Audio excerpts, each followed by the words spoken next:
LeBron James udah diakui jadi juara, MVP, dan legend NBA dari belasan tahun lalu. Tapi ternyata saat itu LeBron masih punya satu tes lagi buat buktiin kalau dia emang beneran layak jadi The GOAT. Ini bukan tentang 2016 waktu LeBron berhasil comeback 3-1 dan ngalahin tim paling dominan sepanjang sejarah NBA di babak final. Ini tentang 2018, di mana LeBron ditantang buat ngegendong tim yang cupu dan gak berdaya untuk jadi juara NBA sendirian tanpa bantuan siapapun. Tunggu bentar, tanpa siapapun? Bukannya waktu itu LeBron dan Cavs sudah jadi finalis 3 tahun beruntun? Masa iya roster Cavs langsung jadi jelek dan gak karuan setelah itu? Semuanya berawal dari orang ini. Ya, Kyrie Irving, all-star teammate andalan LeBron dari pertama kali dia pulang ke Cleveland, yang udah berjuang mati-matian bareng buat bawa pulang gelar juara pertama dalam sejarah tim, tiba-tiba minta di-trade ke tim lain karena udah gak mau berada di bawah bayang-bayang LeBron. Padahal saat itu mereka dan Cavs masih punya banyak kesempatan buat jadi juara NBA lagi. Tapi ternyata takdir berkata lain. Memasuki regular season, LeBron gak punya partner bintang yang bisa diandelin kayak Kyrie. Sedangkan hampir semua tim kandidat juara lain paling gak punya 2 superstar, bahkan sampai jadi super team. Di atas kertas sebenarnya Cavs punya roster yang lumayan kuat di awal musim.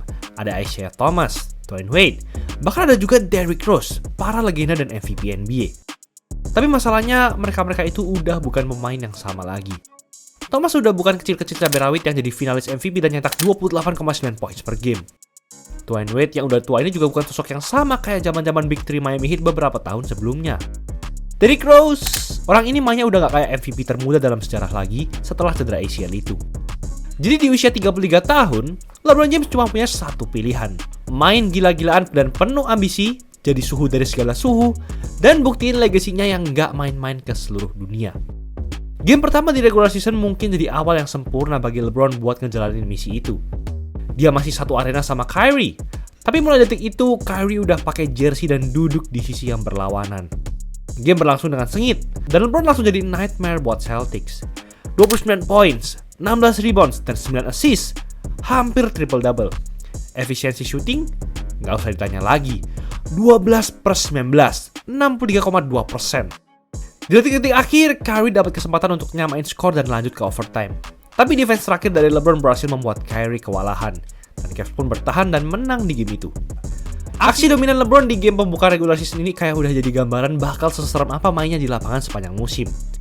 Tapi ternyata, yang tadi itu masih belum mode 100%. Bahkan mungkin baru 35% aja.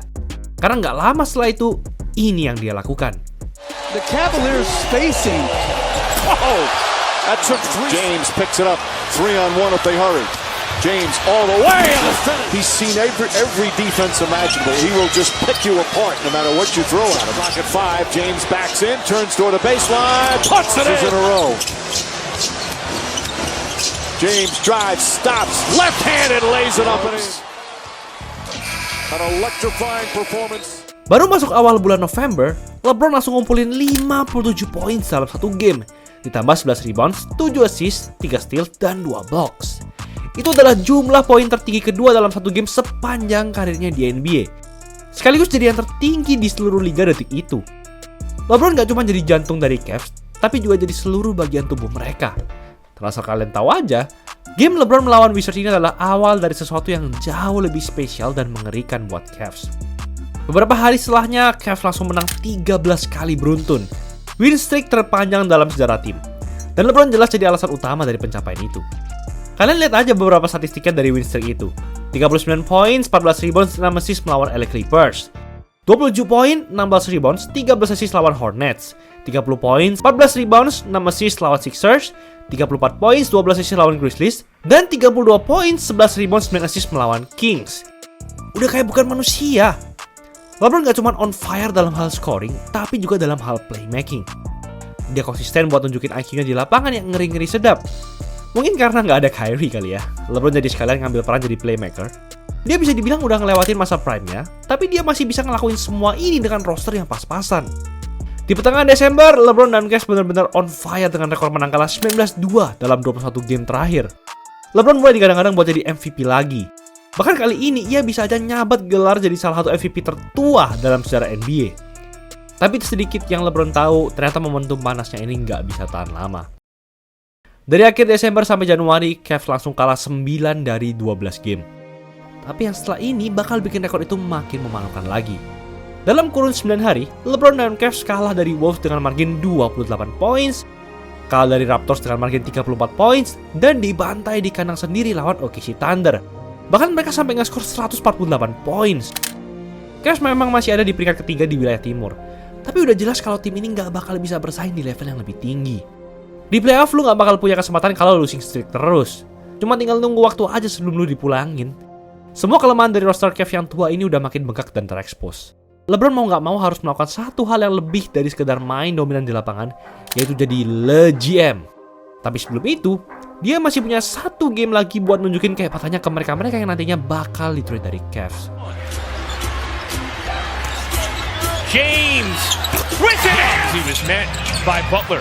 Now shakes past him. James connects! James trying to shake free of Wiggins. Does to the rim! And he touches. Butler with 4 seconds left. Butler denied by James. Looking to the front court. Here's LeBron. James catch, fire, ball game! He did it! LeBron James wins it for Cleveland! Di momen-momen clutch pun LeBron harus ngelakuin semuanya sendirian, baik di sisi defense maupun offense. Di game ini LeBron akhirnya mencetak 37 points, 15 assists, 10 rebounds, dan 5 3 point. Game winner dari LeBron ini juga sekaligus jadi titik balik buat Cavs yang dari awal musim kelihatan tua jadi lebih muda. Dan benar-benar keesokan harinya, Cavs ngerombak habis squad mereka. Isaiah Thomas, Dwayne Wade, Jay Crowder, Derrick Rose, Iman Shumpert, Channing Frye, semuanya keluar. Gantinya, Jordan Clarkson, Larry Nance Jr., George Hill, dan Rodney Hood. Semuanya masih 25 tahun kecuali Hill. Itu aja dia masih 31 tahun. Beda jauh dibandingkan Wade yang 36 tahun. Mereka-mereka itu memang bukan pemain All-Star. Tapi setidaknya LeBron sekarang punya role player yang lebih sejalan dengan target utamanya. Dan gak pakai lama, dia langsung nyalain mode playoff buat nyelamatin timnya. Di bulan Maret, LeBron punya rataan 30,9 points, 9,6 rebounds, dan 9,5 assist per game dengan akurasi field goal 55,1%. Di bulan itu dia berhasil mencetak 30 poin 9 kali dan triple-double 4 kali. Wow! Gak ada satupun pemain yang bisa menghentikan LeBron. Passing kayak Magic Johnson? Bisa. Ngelakuin post up dunk yang mengintimidasi? Udah biasa. Dan masukin tembakan dengan form yang aneh di momen-momen clutch mulai jadi rutinitas cuy. Menjelang akhir musim ini, performa LeBron secara overall sudah sampai ke tingkat dewa.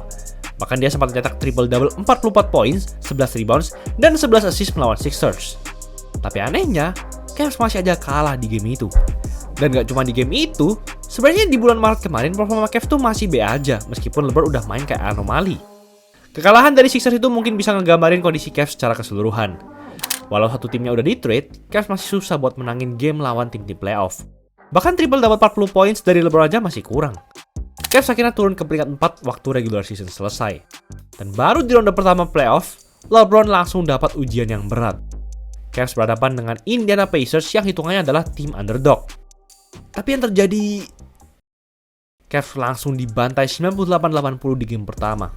Tapi sebagai The King, pastinya LeBron gak bakal menganggap sepele musuh-musuhnya. Apalagi setelah kena bantai sebesar game pertama itu. Dan akhirnya di game kedua, LeBron langsung take over. David Guthrie and Eric Lewis. LeBron James. First shot. And he hits it. Now he's got Turner on him. Attacks. He's got the first floor turnaround here. LeBron sets it. He leads the Pacers. President since the All-Star break. LeBron. Oh, stop it, LeBron James. Yeah, I like that. LeBron weaves his way. It's 13-0. LeBron sends a three. Splash again. 16-1. Cavs 16, Pacers 1. Gila. Bahkan kayaknya harusnya bukan Cavs, tapi LeBron, karena LeBron sendiri yang nyetak 16 points pertama mereka itu. Baru di game kedua playoff, LeBron udah buktiin kalau 1 lawan 5 pun dia bisa. Performa LeBron akhirnya meledak dengan 46 points, 12 rebounds, dan 5 assist dengan akurasi shooting 70,8% untuk menyamakan kedudukan satu sama. Tapi menang satu game masih gak ada artinya kalau di playoff. Karena di game berikutnya, Pacers bangkit dan ngambil kedudukan lagi. Tapi sama seperti sebelumnya, tiap Cavs kalah, LeBron otomatis bakal hajar Pacers di game berikutnya. Dia berhasil ngumpulin 32 points, 13 rebounds, dan 7 assist di game keempat. Dan di game kelima, game krusial yang nentuin momentum seri ini, kayaknya ada deja vu dari beberapa bulan sebelumnya. Makes his move. seconds left. Cleveland triggers in. James, 2 seconds, 1 second for the win. Oh! LeBron James delivers. LeBron James berhasil menyelamatkan timnya lagi. 44 points, 10 rebounds, 8 assist ditutup dengan clutch block dan satu-satunya 3-point LeBron yang berhasil masuk. Ternyata bakal jadi game winning buzzer beater dan nentuin nasib Cavs di playoff ini. Tapi Pacers masih punya nyawa dan mereka gak bakal nutup perjalanan mereka kayak gitu aja karena ternyata semua momentum berada di tangan Pacers di game ke-6. Tapi Pacers gak siap dengan apa yang bakal LeBron lakuin ke mereka di game ke-7. Berada di ambang eliminasi, orang ini langsung locked in dengan mencetak 45 points, 8 rebounds, 7 assist, dan akhirnya Cavs berhasil lolos ke ronde berikutnya. Ini adalah ketiga kalinya LeBron ngumpulin 40 poin di seri ini. Sangat gak masuk akal. Tapi mau tahu apa yang lebih gak masuk akal? Dalam total 7 game melawan Pacers, gak ada satupun teman setim LeBron yang bisa nge-score 20 poin. Gue gak bisa berkata-kata lagi sih yang bisa ngejelasin seberapa berat LeBron nge-carry tim ini. Ronde kedua harusnya jadi seri yang agak lega buat LeBron, karena dia akan berhadapan dengan mainan kesukaannya, Toronto Raptors. Dalam 2 tahun terakhir, mereka ketemu di playoff dan LeBron selalu keluar jadi pemenang. Meski kali ini Raptors bisa dapat peringkat 1 di wilayah timur, itu masih bukan apa-apa buat LeBron. Sampai akhirnya di seri ini lahirlah sebuah legenda bernama LeBronto. I told you, I took them 2 shots to make the shot from the tunnel. Oh, LeBron right now, backing down Lowry. Heat check. Still, He's going to have his way here. LeBron fades away over Siakam. LeBron coming off the Thompson screen. Fade away. Down DeRozan. There's that fade away, and it's butter for LeBron James. Hold on. We're That's speaking. right. This one is over. The Cavaliers win it. Di game kedua, LeBron benar-benar mengendalikan jalannya pertandingan dengan 43 points, 14 assist, dan 8 rebounds. Saking gampangnya, di quarter 4 LeBron cuma coba-coba nge-spam fadeaway dan pada masuk tembakannya. Puluhan ribu fans Raptors di game itu cuma datang buat kena trauma dari LeBronto. Tapi aksi LeBron ayam-ayamin Raptors gak berhenti di game itu aja. Karena di game ketiga, LeBron masih punya kejutan yang lebih gila lagi. 3 seconds to go. Throws up the floater. Oh, blast! Good night, Cleveland! That is for you! Gue sendiri juga heran sih, bisa-bisanya dia yakin kalau floater bank shot dari samping itu bisa berubah jadi game winner yang epic. LeBron menutup game ketiga dengan 38 points, 7 assist, dan 6 rebounds. Dan di game keempat, LeBron dan Cavs berhasil sapu bersih Raptors dengan margin kemenangan bukan 10, bukan 20, tapi 35 points. Menurut gue kiprah LeBron di tahun 2018 sudah termasuk legendaris banget sih di titik ini. Tapi tentu saja, perjalanan LeBron masih belum kelar. LeBron akhirnya tembus ke final wilayah timur 8 kali beruntun. Dan kali ini musuhnya adalah Boston Celtics. Sayangnya Kyrie nggak bisa main karena cedera, tapi bukan berarti Celtics langsung jadi cupu. Bahkan faktanya mereka bisa lolos ke final wilayah timur dipimpin oleh 2 bocah ini. Di game pertama, Cavs langsung dikasih paham sama Celtics. LeBron cuma bisa ngumpulin 15 points, 9 assist, dan 7 rebounds, bahkan sampai 7 turnover loh. Bener-bener bukan kayak LeBron. Dan seperti yang kita semua tahu, LeBron langsung balas dendam di game berikutnya. Dia cetak 42 points, 12 assist, dan 10 rebounds di game kedua. LeBron memang udah dapet treatmentnya lagi, tapi beda cerita dengan Cavs secara keseluruhan. LeBron dan Cavs sekarang terjebak di masalah serius. Belum pernah mereka ketinggalan 2-0 di playoff 2018 ini. Tapi disinilah LeBron mulai memamerkan pengalamannya di tingkat tertinggi. Cavs berhasil bangkit di game ketiga dan game keempat. LeBron lagi-lagi ngasih performanya yang ngawur dengan 44 points, 5 rebounds, dan 3 assist di game keempat. LeBron beneran harus nge-score setidaknya 40 points di setiap game. Karena sekalinya nggak nyampe 40 poin, mereka kemungkinan besar bakal kalah. Dan kali ini mereka diambang eliminasi lagi, cuma lebih awal.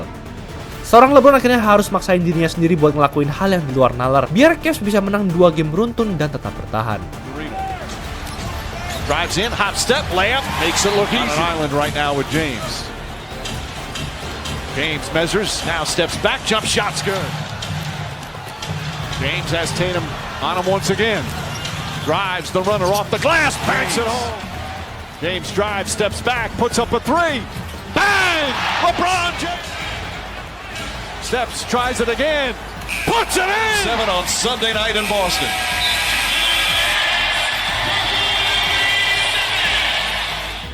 Di game ke-6, LeBron pada dasarnya melakukan semuanya buat Cavs dengan 46 poin, 11 rebounds, dan 9 assist. Memasuki game ke-7, Celtics sudah bikin LeBron ngamuk sampai bukan kelihatan serem lagi, tapi lebih kayak psikopat. James in the open floor. James grab from behind. Count it. Goaltend. Yang bener aja. Di sini Morris sudah nahan bahu LeBron dan Brown udah nyoba ngeblok 2 lawan 1. Tapi LeBron masih aja bisa masukin bolanya ditambah N1. Waktu berjalan dengan cepat. LeBron dan Cavs pun yang tadinya ketinggalan 2-0 dan kalah mental, sekarang tiba-tiba udah menang game ke-7 dan jadi juara wilayah timur. Lagi dan lagi. Menurut gue roster Cavs ini adalah yang tercupu dalam beberapa tahun terakhir. Tapi ini juga sekaligus versi terbaik LeBron mungkin sepanjang karirnya. Tapi di NBA Finals, LeBron harus berhadapan dengan tim yang sangat sempurna dari ujung kepala sampai kaki. Kali ini LeBron harus adu kekuatan dengan dinasti Warriors sendirian tanpa Kyrie. Dan ternyata dia kayaknya udah nyiapin semuanya karena ini yang dia lakuin. Savannah. He said she was all city. James again. James drives and finishes. James drives past Curry, gets inside. James drives, shot blocked, count it, and one. Take a timeout. James drives, double clutches, and puts. 51 poin, 8 rebounds, dan 8 assist. Gue kira nyetak banyak 40 poin di ronde-ronde sebelumnya sudah cukup dominan. Tapi ternyata LeBron masih bisa melebihi batasnya. Bahkan dengan mata berdarah sekalipun. Sayangnya, satu hal ini langsung mengubah semuanya. Smith brings it back out, throws it to Hill. Hill shot blocked. And we'll go to overtime. Keputusan paling blunder dalam sejarah NBA terjadi di NBA Finals ini. Cavs bisa aja menang di game 1 dan dapetin momentum. Tapi mereka jadinya malah lanjut overtime dan kalah. LeBron sangat-sangat kesal. Dia tahu kalau ini satu-satunya kesempatan mereka bisa bermain seketat ini lawan Warriors. Dan benar saja, setelah itu Cavs nggak pernah bisa nandingin Warriors sampai akhirnya disapu bersih. Meski LeBron udah ngumpulin statistik sebagus ini. Sepanjang tahun LeBron udah main dan nyimpen legacy yang legendaris. Coba sebutin pemain lain yang bisa ngegendong tim seperti itu sampai ke NBA Finals. Sayangnya waktu itu LeBron nggak bisa bawa pulang gelar juara. Banyak orang mulai nganggep masa-masa LeBron sebagai superstar di NBA telah berakhir. Tapi siapa sangka, LeBron ternyata masih bisa mewarnai sejarah NBA beberapa tahun berikutnya, bahkan sampai sekarang. Itulah episode kali ini. Spesial akhir tahun jersey free desain proses cepat, satu setel cuma 100 ribuan. Gas, cek aja di Easy Sportswear. Jangan lupa like dan subscribe agar channel ini bisa berkembang dan menghasilkan video menarik lainnya. Thanks for watching, I'll see you in the next video.